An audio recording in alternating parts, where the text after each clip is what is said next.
Hi, Jenna. Welcome to Heart to Heart. I'm so excited to have you on.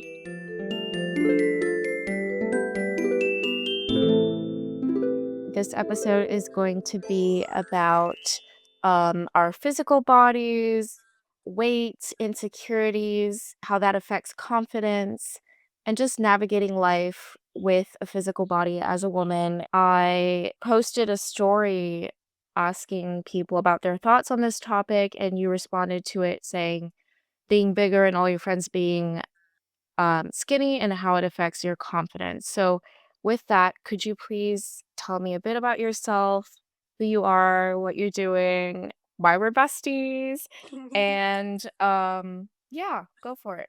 Hi, Kate's listeners. I am Jenna, the one and only. Unless a new Jenna pops up, but I doubt it. Me and Kate met at Leeds Student Radio because we both love gabbing. And now we're gonna be gabbing about something pretty important. I guess some info about me. I'm 22. I'm from London. Went to uni at Leeds. Just graduated.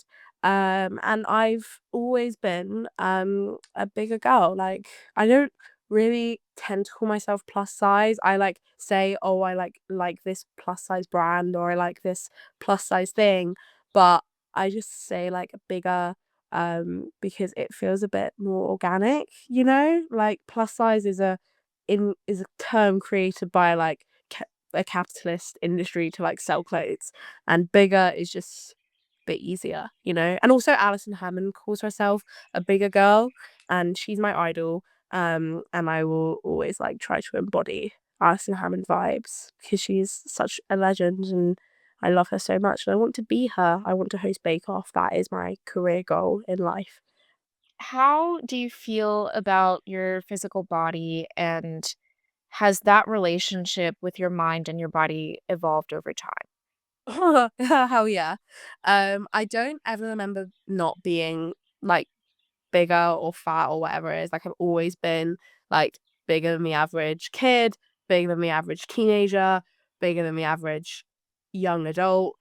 Um, I think so growing up, I think someone who had quite a big impact on the way I see myself and like still do in both positive and negative ways was my dad, because my dad has sort of, I don't know if the right term is yo-yo diet, but he's basically like been really fat and then lost all the weight, and he's so good at losing weight. Like he keeps at it. He exercises, he eats healthy, but then he puts it all back on. And I was talking to him once and he's like pretty convinced that he's like lost his entire body weight throughout his life, and then like in different stages. Like he's probably Oh. lost however many stone that he weighs like in different diets. Um and he very much like recognized that like when I was a kid, like I had some really unhealthy habits and I still do, but I think he tried to help me in, and he was never like super horrible to me or anything like that. Like he tried to sort of actively like parent me to like make healthier choices. And like it's probably a good thing, because if my parents had been the kind of parents that always had like sweets and crisps and stuff in the house, like I would have been like a clinically obese child. Like there's no doubt about it. Like I didn't really have self-control. And like I've gotten a bit better than that. But my dad's definitely like influenced how I see myself. And I think now, because we have a really good relationship and like we can be really candid about weight and food and all that kind of stuff, like and like he never judges me. Like if we're out to dinner and I get a dessert, like I mean he's always paying when I'm out for dinner, and he pays for it and he's happy about that, and like he asks the waiter for a spoon and tries a bit. But I'd say yeah, my dad had a big impact. I've always, yeah, been bigger. I'd say I started like feeling self-conscious about my body maybe around age like 6 or 7, because that's when, I know it's sad, it's so young, but like that's when I started like noticing that I was like bigger than like most of my friends. I remember at school, at primary school as well, like my friend group in primary school was like not because of this, but just I think by chance and also by feeling comfortable with them, like was quite a lot of bigger girls. Like thinking, I'm not gonna say their names, but thinking off the top of my head, I was friends with three girls who were the same, or in fact I might have been the smallest one out of the four of us. Which weird saying that like makes me like feel like haha. But that like comes onto another thing in terms of like being friends with other girls. You don't feel it so much with like your guy friends because like they don't have the same standards applied to them. But like being the fat friend is something that is just so hard to like escape. And like we'll come on to in a bit probably dating and how it feels like for all your friends to be like being chatted up and like you're on the side because like guys won't give you a second look. But yeah, there's definitely a weird dynamic being fat and having friends. Yeah, so I want to get into that later on. But one thing I wanted to explore a bit more is feeling this difference when you're 6 years old. That's gotta do some damage to a child's mind and affect you to this day. So what kind of things would make you notice, that you were or feel like you were different from your friends? Were they treating you differently? Were adults treating you differently? Why was that? I think like with adults, it was never I never was I can't remember ever being like having nasty treatment from adults because I was bigger. Because I wasn't ever like massively bigger. So I think like I sort of got by in that sense. Like I do hope that if I had been like seriously getting myself ill, that like adults would have like stepped in and been like, okay, like we need to help you because like you're gonna get really sick. But I think there was like always maybe a concern, especially when I like put on more weight. And then on the flip side, when I was like started developing eating disorders around like 14, 15, 16, and I was losing weight, the positive feedback from like the adults in my life, because they didn't know, was like, oh my God, Jenna, you've lost weight. And then that reinforced me to like keep going, which wasn't good. And I'm like glad I'm out of that cycle now. But I think when I was 6, it was maybe like I noticed that like I always finished my plate in the school canteen. And like also my primary school did really, really banging school dinners. So I don't know why other people weren't finishing their plates. And I remember maybe being 8 years old and we had like places that we had to sit, like they made it really formal, well not formal, but it's probably just because people were misbehaving. And the girl who sat next to me never finished her food. And one time it was my favorite meal, which was salt beef and latkes, which are like hot Jewish potato things. And I asked her if I could finish hers, and she just gave me the most like disgusted look, like absolutely not. Which, like, fair enough. It was a quite a cheeky thing to ask, but that's when I was like feeling like, oh, like you're fat, you're fat. Eat less, eat less.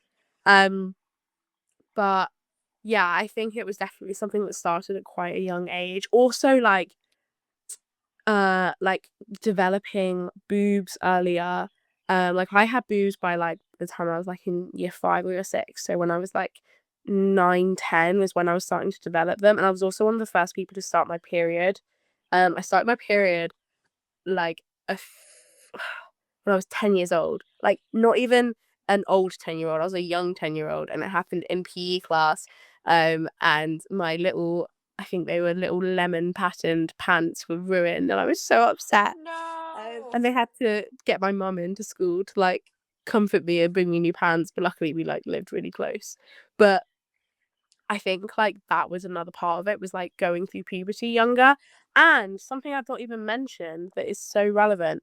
I was born without a thyroid gland, which is a gland that sort of sits in your throat or like in your chest that produces hormones. So I have to take thyroxine every day. I've had to take it since I was a kid. I'll always Really? have to take it. If they didn't discover it when I was like 5 days old, I would be like mentally, um I don't know what the right term is. I'd have mental disabilities. I would have dwarfism, and I'd be like really stunted. So Oh I my have to take gosh, I that. didn't It know has a that. big effect on your weight. Mhm. like not having a thyroid or having hypothyroidism, which is like an underactive one. And I was just straight up like born without one. So all of my hormones are like synthetic, shall we say. And that was something I used to like think like if I was born with a thyroid, like would I be thin? Which I don't think I would be. Genetics is also a big component. And like my dad and my mum's side of the family had a lot of diabetes in it, shall we say. Um but that was also a big thing as well, like not having a thyroid and like thinking maybe that was the reason.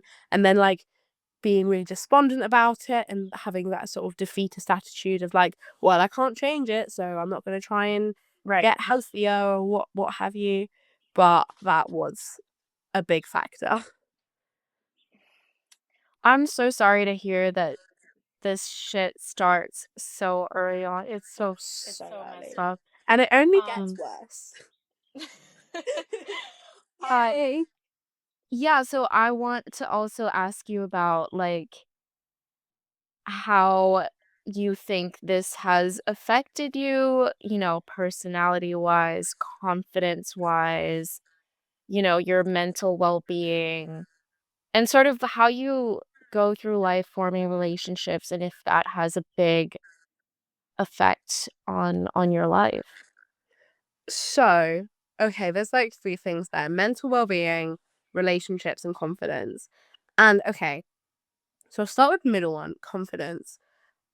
I have always wondered to myself whether, so if you don't know me, which I'm guessing quite of your listeners won't, but like some of the LSR stands will, like I am a very confident, uh talkative, extroverted, and shall we say, I have a lot of gumption.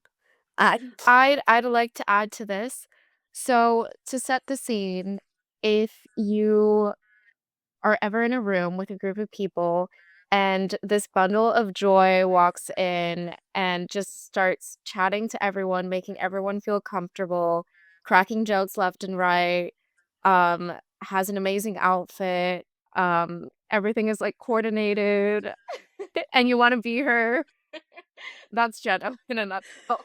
thank you, that was a glowing review. But and like I have the I like I also have quite a big ego. Like I'm really clever. I've always been really clever. I do really well in like academic settings, and also like my social skills are very strong. Like I'm great at making friends and keeping those friends. And also just like we after my graduation, me and my dad, we went to like the Yorkshire Sculpture Park, and I was chatting with like every old biddy who had a dog, and my dad was saying like it makes him proud, but also like slightly concerned just how much I talk to random strangers, and like just how comfortable I am just like randomly like calling people out of the blue. Like my friends get FaceTimes from me with no warning.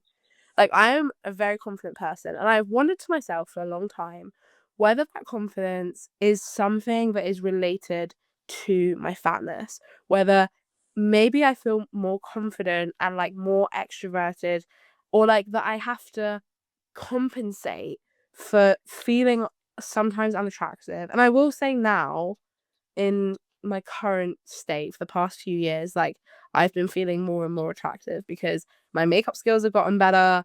I've had really funky hair for the past few years, not at the moment, but I have, and like my outfits are pretty cool. Like I have quite a fun dress sense. And I think university like really brought out the like the self-love in me, shall we say? Because like when I was at school, like also it was COVID, but like things were very different when I was at school. And I was still that like super confident person, but like I didn't have that same love for myself.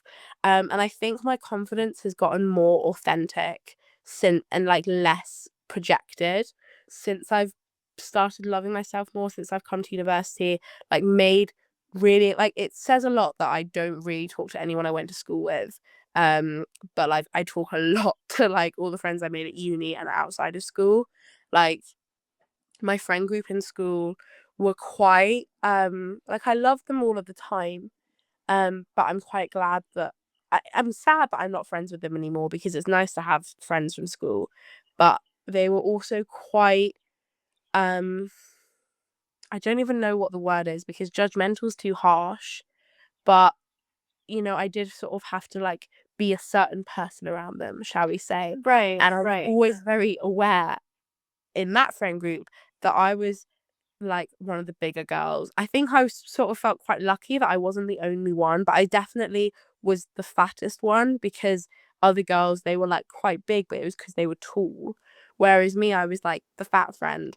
And I remember there was one other girl who I will not name who has probably caught on to the fact that I never really liked her because she goes to the University of Leeds too, and whenever I've run into her, I've been like super standoffish. Um, but she was also a bigger girl, and like she felt like she was in competition with me to like not be the fat friend. And I remember we were talking about clothing sizes once, and I said that I was a 16, which I could have been lying. I might have been saying that because I was actually like an 18 and I wanted to seem smaller, but I don't think it matters. She got so mad about the fact that I said I was a 16 because she said that she was a 16 and she was like, "You can't be a 16 if I'm a 16." And like she just had absolutely no awareness.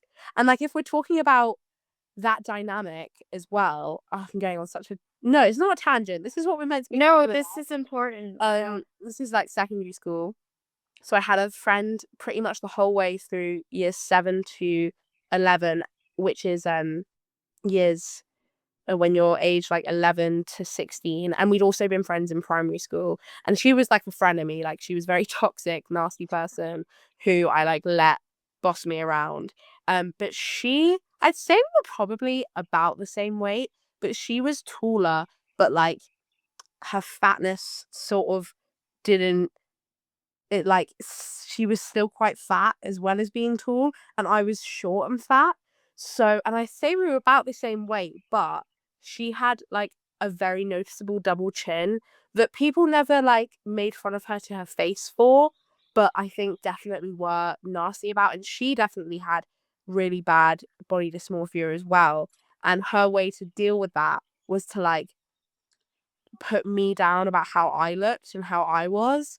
And her mum as well, who also was plus size, would um this is a whole thing, but like her dad was always quite intense, shall we say, as a dad, and like would over compliment and over touch, not like in a touch way, but in like a slightly too comfortable way. And instead of like shutting that down, her mum would just sort of like say that like my clothes are like too tight and like I'm wearing too much makeup. And it often felt like it was like these two other fat people, one a mum, one a daughter I'm friends with, and they both sort of saw me as like this weird competition. It was such a strange dynamic. I'm really glad I'm not friends with her anymore because she like hated the fact that we were both fat, but I was way more popular than her, and I had friends um who would invite me to hang out and to parties and to prees, and she was never invited because she wasn't a nice person. She was very like cutting to people's faces and very pretentious. But she hated that we were both fat, but I was popular because, like, I think she saw her fatness as like the ultimate ugly, and she never, when we were friends, like learned to like love herself. So it just is like that classic thing, like when people don't feel good about themselves, they bring you down with them. And I have always been like a massive people pleaser. Like I never stand up to anyone.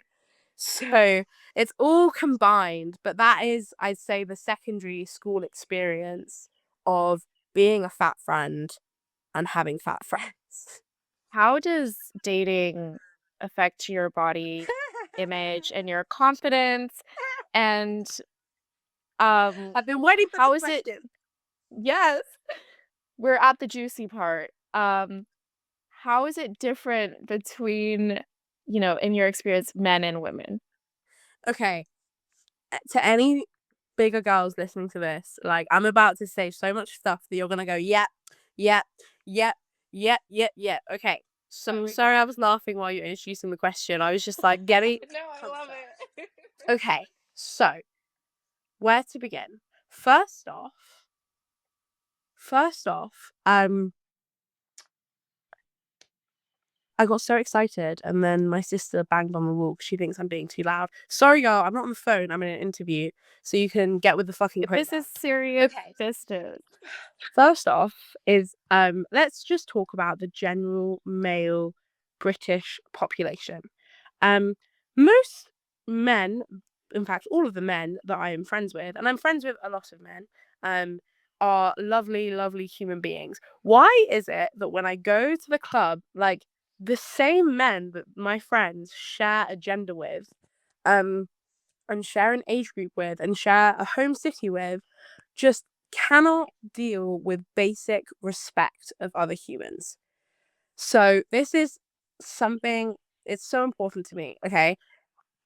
If you're a man who only treats girls that he wants to fuck with respect, dignity, or like just basic low level politeness, like if he treats only those girls with those things, and the girls that he thinks are uggos or fatos or mingers or whatever he wants to call them in private with his friends, at and afters, if he treats those girls with nothing but contempt and just ignoring, not trying to make eye contact, just in case the fat girl might think you're fit and might think that like there's a chance, like you need to get with the program. And ladies, and well, I guess it doesn't really apply to men who have boyfriends because they're gay. But ladies, if your man, if you see him like interacting with your friends and he's nice to all of them except your friends who are a bit more plus size, a bit bigger, dump him because he doesn't have respect for women. He has respect for you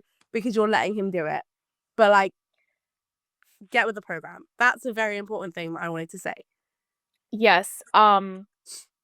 Also, it pisses me off that all of that behavior and thought process is based off of the foundation of this belief that every girl wants to shag you. Yeah, because honestly, they don't. Like, you know how I've never actually experienced it as a queer woman, but if you're gay, like it's an amazing scene in Derry Girls where one character finds out the other one is gay and they're both girls, and she's saying, "Oh, like I'm not into you like that. Like, come on," and the gay girl is like, "Have you looked at yourself?" I'm not even gonna try to do an Irish accent, but like, come on, like look at the state of you. And it's like that applies to men as well. Like they all think, or they all con themselves into thinking that every girl wants to shag them. We don't. And like I especially want to shag you less, not that it probably matters, if you don't even look me in the eye when you're trying to buy my friend a drink. Like I'm not getting in there saying you need to buy me one too. I'm not gonna try and cock block you. But like if you come up to us, we're in a group, and you only are respectful and nice and polite to like one or two or three girls when there's like other girls there who are standing in the conversation and you won't even make eye contact. It's not zeroing in, it's not flirting, it's making you look like a twat. Yeah, and it's also it bothers me as well the fact that like okay, so if a girl offers them that level of respect and human decency, they think that's flirting. Yeah. And why is our baseline why is the So default treat it is so default for low. these men is you gotta treat people like poop, and Yeah. that's how life is supposed to be. So on the same front with dating, this is another like plus size girl thing I think a lot of girls will agree with. So I I'm gonna use as a case study my friendship group from university. We're a 10. Well, let's just for clarity's sake, we'll say we're a 10. The 10 of us live together. We've all been friends since first year when we lived in like 3 separate flats and then we all moved in together. So of that 10, there is 2 boys who are dating 2 girls. So there's a couple in that. That came organically. Like, I don't want to use their real names just in case they don't want me to talk about them. But one of them met the other one, and like it's the same at all unis. Like it started as friends with benefits, and then it turned into a relationship. But it was organic. They were in the same friend group. They both couples lived in the same flat, and it happened. My best friend, her first uni boyfriend was a friend of one of our other friends, and her second one was a guy that she met on a night out who is the nicest human, and I'm really glad that they're together now.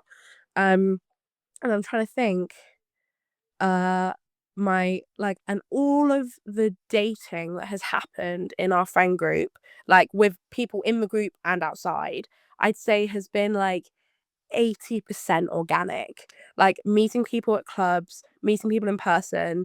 There might have been the odd like society fling, I'm not sure. Whereas for me, other than one girl, because it's different, because I'm like queer, I date both men and women. Um, and I didn't date that many girls at uni, but all the girls I did date, I met organically. It's like a different thing, but I'm talking about heterosexual dating here. All of the men I dated at uni, just fact checking my brain here. Yeah, pretty much all of them were met on apps because I didn't want to be like left out. And also, like, I was a bit of a nymphomaniac in my first year and like I wanted to just like be doing it all the time. So I would like go out with guys, but then like I wouldn't talk to them again because I didn't want Yeah. to. And then when I wanted to like go on dates and meet someone, and like I had a few like short-term situationships throughout uni, nothing that really well, there was like it's a sort of famous Jenna thing. I did have 3.5 boyfriends in a row called Tom, but they were all quite short-term things. But all of those guys I had dated, all of the Toms and more, oh, except for one, but I saw him playing an LSR concert, thought he was fit and DM'd him. So I don't know if that counts. Um, LSR, okay. yeah, he was Tom too. But I don't know if that. No, I guess it counts ish. But everyone else was on dating apps because I wanted to be dating and I wanted to meet someone that I could like introduce to my friends and all that. But the problem was none of it ever felt as real, as important. And it also sometimes felt embarrassing because like I would be going off. I'm going on all these random dates with random men from apps, and like I had fun and I met some really nice people and I like had some good relationships, had a lot of sex, had a lot of bad sex, like did all that. Whilst in by second year, had like 3 couples in the friend group and everything was organic.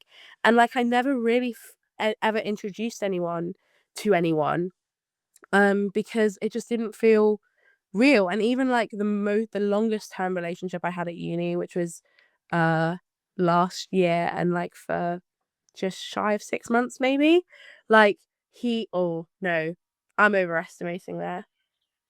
Anyone who's my friend will know that it definitely wasn't just shy of 6 months, but I'm gonna go with that anyway because that's what I wanted it to go as. Because though it's even worse if it actually had been 6 months, but he dumped me over text.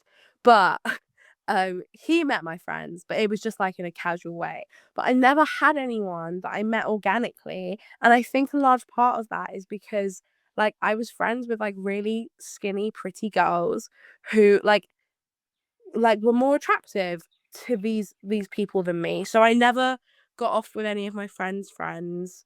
Um I never like had that experience of like meeting people through your uni friends, and like that's how most uni relationships start. Also like my course mates, I've like got so many friends on my course. I made such good friends with loads of people, but I never dated anyone on my course because I don't know whether I pigeonholed myself into this like fat funny girl persona because I am the fat funny girl, but I also would have liked to have been asked out by like some people just in person. And I know it's hard as well for people to ask you out, and there might have been people that I didn't realize were flirting with me, but that is kind of a big thing, is not really feeling the confidence or even having the options to go out with people in your circle or in your circle because it's just not accessible to you or available to you.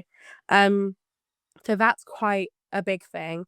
And the other thing with dating that I'll say is I think now I used to be into like a really specific kind of guy, and it was normally like a sort of skinny indie boy. And I've realized I actually now would much prefer like a man with a bit more meat on his bones, shall we say, because I have far too long been in bed with someone that if I like got on top of them, I feel like I'd break them. Like, and they just look like you could snap them in half. And it feels a bit noncy because you're like, I'm a fully formed woman and you have like the chest of a 13-year-old, even though you're 22. But also it makes you feel fat. Like when you see your legs like legging next to each other and you're like, your like two legs is like half the size of my thigh. So I think as you mature as a bigger girl, you realize that maybe it's like better for you to go for guys who are a bit more meaty, like, and just like whether it be muscle or fat or like they're not so tall, so not everything's stretched out. Like my type has definitely evolved, like in line with the way I see myself, um, which I'm glad for. And I've enjoyed being with guys who are a bit bigger, because like I feel less self conscious. But then maybe that says more about my levels of confidence than it does about my dating preferences. Right. It's such a frustrating thing to not know whether or not, like you said, pigeonhole yourself into that persona, or it's society pushing you into that category. It's so difficult to grapple with that because it feels like you don't know what reality is, and you don't know what the actual situation is, and then that affects your own, like, confidence navigating relationships. Yeah, it really does. And I think like confidence is something that you need in every facet of life. And honestly, like my every facet of my life that is like not directly to do with my appearance um goes great. I have a lot of friends, because again, you shouldn't be choosing your friends based on how they look. Like that's so sus, man. But I have a lot of friends. Like I got a first in my degree. I like did really well with like radio and LSR stuff. And I'm really like close with my family. But like the one side of my life that hasn't gone so well, um, in terms of like relationships, has been dating. And I think a large part of that is because of how, at least for the first few years that I was dating, like I really hated how I looked and hated that all my friends were skinnier than me. And then you get to university and it feels like people care less. Like the only time I've really felt like none of my friends ever made me feel fat. The stuff that sucks is like they're all a lot more athletic than me. So like I wouldn't want to go on like a long hike. But what really sucked was like we had to walk up a really big hill to go anywhere in first year because our flat was at the bottom of the hill. And I was always like left behind, and like someone would sort of be elected, like quietly, to like be the person who was walking with me, not in like a like not elected. Someone would like choose to walk with me so I wouldn't feel bad. But like and like I'd try. And like sometimes I'd like leave 10 minutes before the others so that I could like get to like halfway up the hill. Um that was that was funny. But it always was like when I was drunk as well. So I was even Right. slower. And I kind of embraced it as like a funny thing. And like if you take these things too seriously, then you're gonna start to really hate yourself, you know? But yeah, I'm realizing now you're gonna have so much editing to do. I have just been yap, yap, yap. No, this I love this yap sesh. One thing you said, and we're close to the end, but one thing you said is that difference in going to university and having people not care. Do you think that in order to move forward from a society that, well, if we move forward from this society that places so much value on appearance and um being skinny, do you think that would be a sort of more positive and progressive way to live? Would that have been a society where you would have fared better in terms of your confidence, a society that devalues appearance? I think that as I think it's a good question and that it raises questions, but I think it's also moot in the sense that I don't think society is ever going to let go of being obsessed with the way people look. So it's not even something I've ever really considered. I just think that like for people leaving home, going to university or moving out and like making their own friends and not being impeded by like not being impeded by school uniforms and like weird like bullying. Because at least for me, like bullying didn't exist at university. It was a very like lovely experience because I just made friends with so many awesome people. I think appearance and like my confidence wouldn't have been so high at university if I had been like trying to join the netball team or like the volleyball squad or like I don't know, trying to like get with every super, super, super fit guy I saw because I probably would have been shot down a few times. But like that wasn't my goal. Like I made friends with people I wanted to make friends with, and they were all really welcoming and loving. And at the same time, I was, you know, out on my own in the world, and starting to really love myself and like love who I was. So I didn't let the North London Jewish bubble that had always, it felt like, suffocate me anymore. And I think that's where my confidence came from. And then I started loving the way I looked, or if not loving, in fact, it was never loving, but accepting it and Yeah. trying to Yeah. be healthier and failing sometimes, but generally just caring less. And especially in my final year, like I was not in the place to be dating anyone, so I didn't really care how I looked. And it was quite funny because I basically didn't dress up at all in final year unless it was like for a proper night. And I was doing something nice. And like I walked into LSR at the end of the year when I'd handed everything in and I was going to a party later. And I looked incredible. And like people hadn't seen me like that much over the year. And like I genuinely, I turned heads and I was like, yeah, like when I put the effort in, like stuff happens. It's just it's final year, so I'm not putting the effort in. But now I am. Yay! By the way, congrats on graduating Thank and you. receiving a Mhm. nurse. That's amazing. So impressive.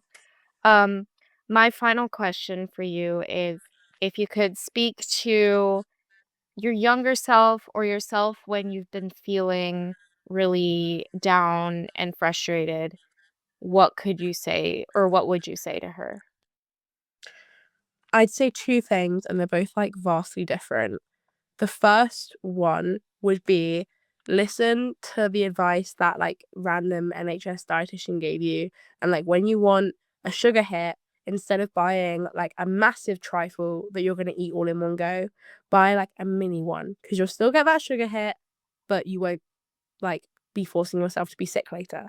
The other thing I would say is that you're gonna grow into a real human who's gonna like have real experiences, romantic, platonic, familial, and those people are gonna love you. And sometimes they'll be annoyed at you, but you're gonna be a real human. And there's so much more to you than the number on the scale. So stop looking at it, get some new clothes, and start loving yourself a bit more, baby. Oh, I love that. That's so comforting to hear. Well, I hope and people hear that and tell it to themselves. yeah, no, I'm gonna like put that in like quotes in the description. Um, Genuinely best Don't quote the of the full year. size trifle. The full size trifle is not your friend. The mini one is. The full size one is. The mini one is. Well, thank you so much, Jenna, for coming on. Thank you for having me. I cannot This wait to is listen to myself. me too. I love this episode so much. Me too. And you're such a great host. Just letting me gab. I know this is gonna come out great. It's gonna go on my link tree. Oh, Yay! follow at Radio Shamash on Instagram for all the hot careersy radio Mm, updates. yeah, I will tag every account you have of when I post this. Yay! Um, Amazing. Thank you, then yeah, Katie. thanks. Light Thanks for stream. coming on. Bye, guys. Bye.